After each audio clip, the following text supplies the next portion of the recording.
जय माँ भवानी, जय छत्तीसगढ़। आओ, आप सबको हम एक छोटा सा वीडियो दिखाते हैं। छत्तीसगढ़ संत समिति विगत कुछ दिनों घटनाक्रम में छत्तीसगढ़ प्रांत में उपद्रव मचा रहा है, जिसमें विशेष छत्तीसगढ़ क्रांति सेना एवं जय जोहार पार्टी के अमित बघेल नाम के व्यक्ति द्वारा लगातार छत्तीसगढ़िया के नाम पर छत्तीसगढ़वाद का जाल फैलाने का कार्य किया जा रहा है। अमित बघेल की उपद्रवी अमित बघेल लगातार उपद्रव मचा रहा है। आप देखते हैं, आप सुने कि कौन उपद्रवी है और कौन शांत लोग। जब वो लोग उपद्रव मचाते हैं तो भैया वो आंख में नहीं दिखती है, वो भीतर ही भीतर घनघोर उपद्रव होता है। और ये अमित बघेल जरूर उपद्रव मचा रहा है।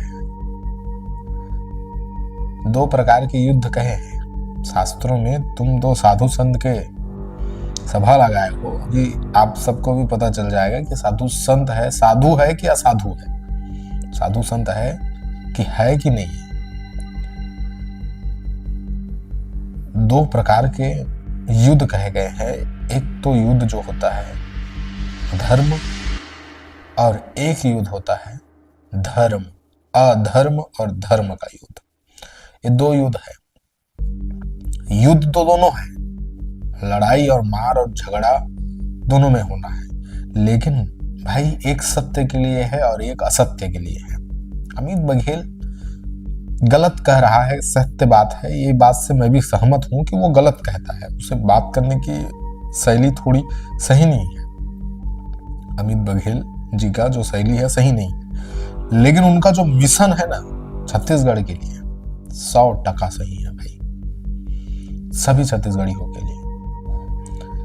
अब ऐसे उत्ते भुच्चे साधु आएंगे और एक क्रांतिकारी व्यक्ति को अपशब्द कहते जाएंगे। आगे सुनिए कहता क्या है। फैलाने का कार्य किया जा रहा है। अमित बघेल की मंशा पर छत्तीसगढ़ प्रांत संत समिति निर्णय लेते हुए यह निंदा प्रस्ताव पारित करती है कि राजिम कुंभ कल्प की मनगढ़ंत व्याख्या करना, एक राष्ट्र एक विधान एक संविधान के पवित्र संकल्प को लेकर चलने वाले अमर बलिदानी श्यामा प्रसाद मुखर्जी के लिए अपशब्द बोलना अपने आप में राष्ट्रद्रोह है। आपने सुना कि जो बात है अमित बघेल जी द्वारा कही गई। मैंने आपसे भी पहले कहा कि कुछ बातें जो है अमित बघेल जी ने कहा है वो बातें हर एक व्यक्ति को जूचेगी नहीं, वो बातें मन को नहीं भाएगी। ये बात तो पूरा 100% सत्य है। तो अमित बघेल जी से एक निवेदन है, शायद मेरा मैसेज उन तक पहुंचे। एक गुरु के भांति नहीं सही, एक सहयोगी के भांति कम से कम मेरी बात को सुने वो, कि भैया आक्रोश से काम ना लीजिए, क्योंकि आपका जो मिशन है ना वो 100% काम करेगा। बस आप अपना आक्रोश जो है थोड़ा दबा के रखिए और बुद्धिमत्ता और होशियारी से चलिए, क्योंकि आपका जो मिशन है वो लोगों के आंख में दिख रहा है और ये दोनों के दोनों पार्टी खत्म हो जाएंगे। बस आप उछलिए मत, आपसे निवेदन है। अगर आप कहीं कुछ हुए तो शायद ही फिर और उठ पाएगा व्यक्ति, क्योंकि ये जो मिशन है बड़ा महत्वपूर्ण है और एक कांग्रेस और बीजेपी जैसे दो पार्टी है, इनके लिए घातक है। बात यहाँ राजनीति की नहीं है, बात यहाँ लोगों की है। वर्तमान में आप जैसे व्यक्ति की आवश्यकता है ना। तो ऐसे साधु संतों को टिप्पणी थोड़ा सा ठीक नहीं है। अपना राजनीति में टिप्पणी रखिए, समय समय में रखिए, लेकिन थोड़ा सा अपने वाणी को संभाल के रखिए, आपसे निवेदन।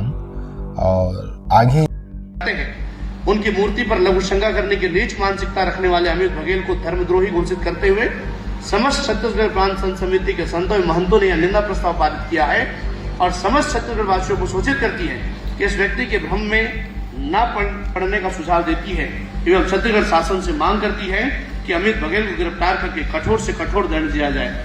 यदि आप सब सहमत हैं तो ओम ध्वनि के साथ इसको पारित करें। तुम खुद नहीं हो यहाँ छत्तीसगढ़ के, इसमें से कम 2 से 3 आदमी छत्तीसगढ़ का होगा, बाकी है ही नहीं छत्तीसगढ़ के, बाहर से। और समस्त छत्तीसगढ़ समाज उसे एक दुष्ट व्यक्ति के रूप में उसे घोषित करते हैं। किसे? अमित बघेल को। भाई तुम है ही नहीं छत्तीसगढ़ के, तुम कैसे घोषित करोगे? तुम कौन हो संत? कोई भी तो तुम में से कोई संत है ही नहीं, क्योंकि संत फूल होता है। मूर्खो, तुम संत नहीं हो, तुम मूर्ख हो, असंत हो, सबके सब। क्योंकि संत जो होता है वो फूल होता है। जैसे फूल खिलता है तो अपने आप महक चली आती है, कहने की आवश्यकता नहीं पड़ती कि हम संत है, हम साधु है, समाज है संतों का। अरे मूर्खो, फूल खिलने पर सुगंध चली आती है, व्यक्ति समझ ही जाता है कि ये फूल है, ये गुलाब है, ये कमल है, ये मोगरा है, समझ जाते हैं, झलक जाता है। और तुम छत्तीसगढ़ के व्यक्ति ना होते हुए भी तुम एक छत्तीसगढ़ के हित में बात करने वाले व्यक्ति को उपद्रवी घोषित कर रहे हो। ये छत्तीसगढ़ के निवासी सब जानते हैं, तुम्हारे बताने की कोई आवश्यकता नहीं, तुम सब बाहर से हो। अब एक व्यक्ति इसमें बैठा था, मैंने उसे देखा ध्यान से और मैं दिखाता हूँ वो व्यक्ति है कौन। शायद आप समझ पाएंगे, देख पाएंगे।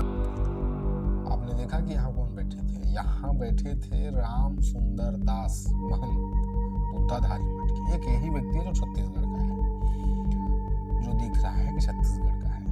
भैया ये कोई संत महात्मा नहीं है, इतना बात याद रखना। ये कोई संत वंत महात्मा नहीं है, ये 100% राजनेता है, राजनीति करता है, कांग्रेस का नेता है और छत्तीसगढ़ी क्रांति सेना भाजपा और कांग्रेस दोनों को टक्कर देगी।